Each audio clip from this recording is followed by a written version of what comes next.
നമസ്കാരം. നമ്മൾ ചെറിയ കൃഷി പരിചരണ പരിപാടികളിലാണ് കേട്ടോ. രാത്രിയായിട്ടുണ്ട്. അപ്പോൾ ഇന്ന് നമ്മുടെ കോളേജിൽ പെനാൽറ്റി ഷൂട്ടൗട്ടൊക്കെ ആയിരുന്നു. അപ്പോൾ അതൊക്കെ കഴിഞ്ഞ് ടയർഡായിട്ട് കുറച്ച് നേരമൊക്കെ വന്ന് കിടന്നു. അതിനുശേഷം നമ്മുടെ ചുറ്റും കുറേ ചെടികളൊക്കെ ഉണ്ട്. അപ്പോൾ അതൊക്കെ ഒന്ന് നനയ്ക്കാനുണ്ട്. അതിനിറങ്ങിയ കൂട്ടത്തിലൊരു കാര്യം പറയാമെന്ന് വിചാരിച്ചിട്ടോ. ബികോം തേർഡ് ഇയർ മാനേജ്മെൻറ്റ് അക്കൗണ്ടിങ്ങിലെ റേഷ്യോ അനാലിസിസിലുള്ള ടേൺ ഓവർ റേഷ്യോസ് എളുപ്പത്തിൽ പഠിക്കാനുള്ളൊരു ടെക്നിക്ക് പറഞ്ഞുതരാം കേട്ടോ. ഇത് വേറെ ആർക്കും നിങ്ങൾ പറഞ്ഞു കൊടുക്കരുത്. 2:2 റേഷ്യോ ഒഴിച്ചിട്ട്, അതായത് റിസീവബിൾ ടേൺ ഓവർ റേഷ്യോ, അല്ലെങ്കിൽ വേറൊരു പേരാണ് ഡെപ്റ്റേഴ്സ് ടേൺ ഓവർ റേഷ്യോ, അതുപോലെ പേയബിൾ ടേൺ ഓവർ റേഷ്യോ അല്ലെങ്കിൽ ക്രെഡിറ്റേഴ്സ് ടേൺ ഓവർ റേഷ്യോ. ഈ 2 റേഷ്യോ അല്ലാത്ത ബാക്കി എല്ലാ ടേൺ ഓവർ റേഷ്യോയും എളുപ്പത്തിൽ എങ്ങനെ നമുക്കതിൻ്റെ ഫോർമുല പഠിച്ചെടുക്കുക എന്നുള്ളതാണ് ഞാൻ പറയാൻ പോണത് കേട്ടോ.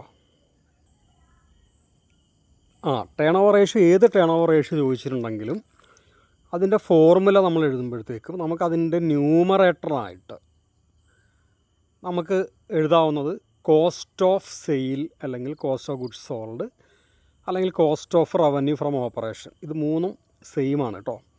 അതാണ് ന്യൂമറേറ്റർ. നമ്മൾ കോസ്റ്റ് ഓഫ് സെയിലോ കോസ്റ്റ് ഓഫ് ഗുഡ്സ് സോൾഡോ ഒന്നും കാണാൻ നമുക്ക് ഉള്ള ഇൻഫർമേഷൻ ഇല്ല എങ്കിൽ നമുക്ക് സെയിൽസ് എടുക്കാം, അല്ലെങ്കിൽ റവന്യൂ ഫ്രം ഓപ്പറേഷൻ എടുക്കാം. ഡിനോമിനേറ്റർ എന്ന് പറയുന്നത് നമ്മൾ ഏത് ടേൺ ഓവർ റേഷ്യോ ആണോ കാണുന്നത് അതായിരിക്കും. ഇപ്പോൾ ഞാൻ ഒരു എക്സാമ്പിൾ പറയാം. നമുക്കിപ്പോൾ കാണേണ്ടത് സ്റ്റോക്ക് ടേൺ ഓവർ റേഷ്യോ ആണെങ്കിൽ കോസ്റ്റ് ഓഫ് സെയിൽ, അല്ലെങ്കിൽ കോസ്റ്റ് ഓഫ് ഗുഡ്സ് സോൾഡ്, അല്ലെങ്കിൽ cost of revenue from operation, അതാണ് ന്യൂമറേറ്റർ. ഇപ്പോൾ ഡിവൈഡഡ് ബൈ നമ്മൾ എടുക്കേണ്ടി വരുന്നത് എന്ന് പറയുന്നത് സ്റ്റോക്കാണ്. ആവറേജ് സ്റ്റോക്ക് ഉണ്ടെങ്കിൽ അതാണ് എടുക്കേണ്ടത്. ആവറേജ് സ്റ്റോക്ക് കാണാനുള്ള ഇൻഫർമേഷൻ ഇല്ലെങ്കിൽ നമുക്ക് ക്ലോസിംഗ് സ്റ്റോക്ക് തന്നെ എടുക്കാം. Fixed asset turnover ratio ആണെങ്കിൽ കോസ്റ്റ് ഓഫ് ഗുഡ്സ് സോൾഡ്, അല്ലെങ്കിൽ cost of sale divided by net fixed assets. അങ്ങനെ ഏത് ടേൺ ഓവർ റേഷ്യോ ചോദിച്ചാലും, working capital turnover ratio ചോദിക്കുകയാണെന്നുണ്ടെങ്കിൽ കോസ്റ്റ് ഓഫ് സെയിൽ, അല്ലെങ്കിൽ കോസ്റ്റ് ഓഫ് ഗുഡ്സ് സോൾഡ്, അല്ലെങ്കിൽ cost of revenue from operation divided by net working capital. Net working capital എന്ന് പറഞ്ഞിട്ടുണ്ടെങ്കിൽ current assets minus current liability എന്നുള്ളതാണ് കേട്ടോ.